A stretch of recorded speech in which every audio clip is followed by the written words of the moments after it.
Não, é terrível as cenas que nós estamos assistindo e a tendência, infelizmente, com a aproximação do exército russo à capital, Kiev, é que essa tragédia humanitária deva aumentar ainda mais e com cenas terríveis que o mundo inteiro vai assistir, né?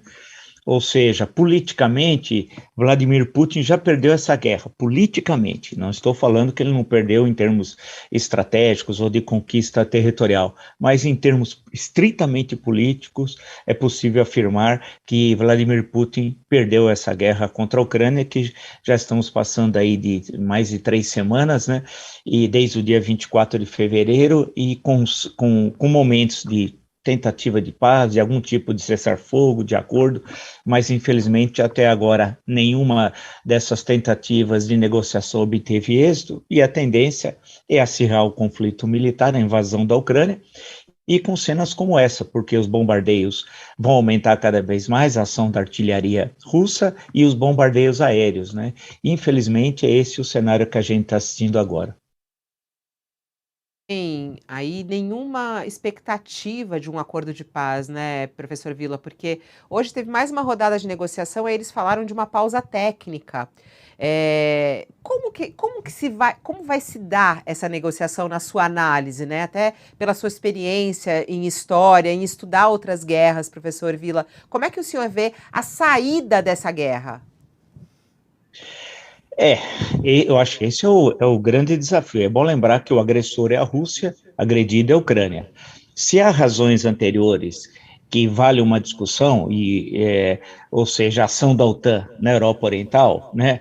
Ou seja, a OTAN surgiu, você tem o Pacto de Varsóvia, na época da Guerra Fria, União Soviética e Estados Unidos, deixa de existir o Pacto de Varsóvia, a OTAN continua existindo, a Europa Oriental deixa de ser chamado campo socialista, desaparece, a OTAN mantém-se a sua existência, avança em direção à Europa Oriental, a União Soviética se desagrega em mais de uma dúzia de repúblicas, a OTAN permanece e avança em outras áreas da Europa Oriental, consequentemente chegou-se a uma situação que a OTAN, o seu inimigo, não era mais o socialismo, não era mais a União Soviética, inexistentes, né? Mas sim a Rússia. Então, esse é um lado que tem de ser visto. Vale destacar que isso, em momento algum, justifica a invasão militar e a tragédia humanitária que estamos assistindo na Ucrânia, mas é um fato político para tentar entender esse contexto complicado que nós estamos assistindo nas últimas 3 semanas. Agora, a questão é que tudo indica que o exército está avançando, o russo com muita dificuldade, mas está avançando, né, mantendo as regiões separatistas, buscando um corredor que ligue o norte, parte do norte, próximo a Kiev, a capital, já ocupada por tropas russas. Dizem que em certo momento, há 2 semanas atrás, diziam que as tropas russas estavam na periferia de Kiev, o que era um exagero, pelo que se sabe até agora, mas você tem um arco que vai desde o norte da Ucrânia, que desce, chega às regiões separatistas, né, do Donbass, e até a Crimeia, e a tentativa também do cerco marítimo.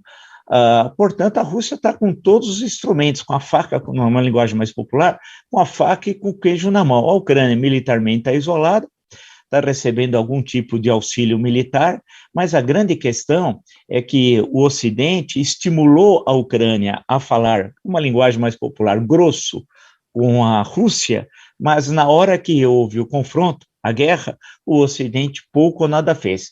O pouco que fez são as sanções econômicas, claro, que vão atingir, evidentemente, a Rússia, e já estão atingindo e atingirão a curto e médio prazo, como se sabe. Mas, em termos militares, a colaboração com a Ucrânia é quase que inexistente. Então, a Ucrânia está isolada, agora as tropas russas chegam à capital, e isso é muito simbólico, você tomar a capital, não sei se ainda é uma cidade de 3 a 4 milhões de habitantes, eu digo isso porque mais de 2 milhões de refugiados já saíram da Ucrânia, alguns estimavam inicialmente até em 4 milhões. É a maior, desde 1945, nesse espaço de tempo, é o maior deslocamento de refugiados da história recente, né? E o mundo assiste meio que passivamente, o assunto vai caindo meio no lugar comum, né? Até tentar, até um certo momento, ele sair de ser um assunto principal.